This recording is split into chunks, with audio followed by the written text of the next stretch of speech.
નમસ્તે દર્શક મિત્રો, મારું ભાવેણા ચેનલમાં આપનું હાર્દિક સ્વાગત છે।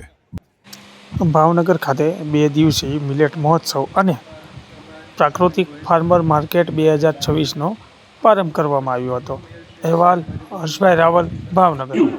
ખેડૂતો પ્રાકૃતિક ખેતી તરફ વળે જેથી રસાયણ વગરનો ઝેર મુક્ત તથા આરોગ્યપ્રદ ખોરાક લોકોને મળતો થાય।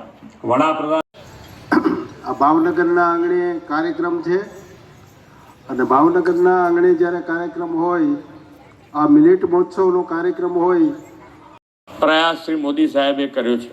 આ વર્ષના બજેટમાં આપણે પ્રાકૃતિક ખેતીને પ્રોત્સાહન આપવા માટે 392 કરોડ રૂપિયાની જોગવાઈ કરી છે।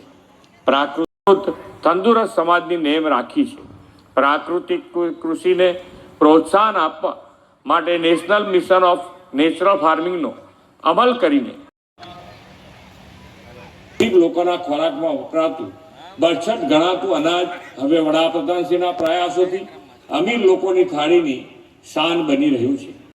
પાછળ ઘણું બધું મોટું કામ કરતા હોય અને નામ લેવામાં પણ ઘણી બધી વાર રહી જતું હોય।